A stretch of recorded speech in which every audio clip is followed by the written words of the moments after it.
as you found in my book, I also identified gaps in the capacity, the bureaucratic capacity of the office of the SGF, just as I also identified gaps in the bureaucratic capacity of even the inner ring of the president within the office of the chief of staff. Those are all the bureaucracy. So when you're actually talking, I mean, you know, what has played out in the last 2 months, you know, notwithstanding the fact that the head of service went and admitted that, yes, she took responsibility.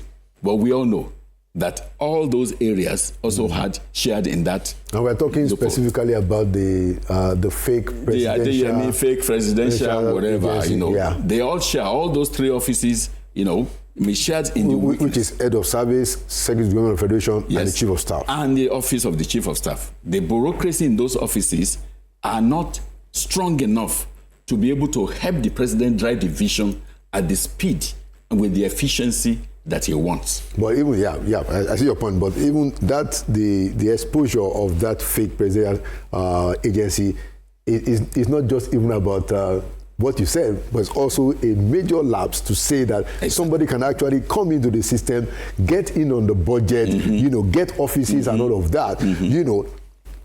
Tie that for us, Dr. Adegroye, to the issue of the problems and the challenges of the civil service.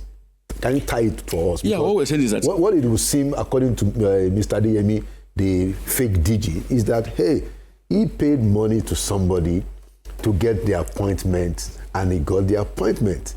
You know, what should the civil service have done that they didn't do that made this thing to happen? The Adeyemi case is a case of where you see the interaction between the political office holders appointed and also the bureaucracy. The political office holders are principals to the bureaucracy.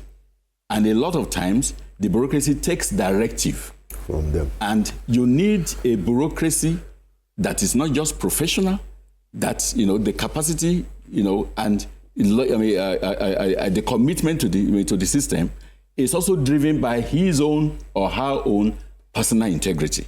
That's when individuals. Yes, individuals. When that is happening, they are able to withstand what is coming that may be unlawful from their principals.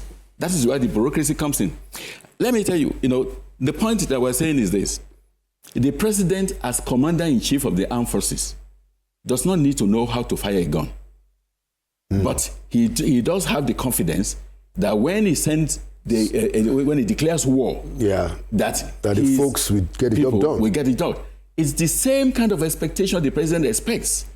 That when he's doing anything about policy, about implementation or whatever, he's expecting the kind of commitment from the bureaucracy to be able to discharge those things with thorough efficiency and effectiveness. But what we found is that you find a situation where I'm not so sure whether we can even put our capacity at up to 50%. There are a lot of gaps there, and which some of them I shared with you personally before, and which you'll be able to talk to here. And that actually will dovetail into the appointment that he just made now. Which is the appointment of the new head of service, and I'm going to get to that. But I wanted to follow up something that you said. So this Adeyemi scandal situation couldn't have been possible except a principal political appointee gave an instruction that the civil servant ought to have said no. Is that your summary? That is what it is, because whether the person brings fake or whatever, you as the civil servant you are trained to be able to detect what should be a genuine communication from the State House. You work in that system. We know the State House something. When the president approves anything, he always means it to about 3 people.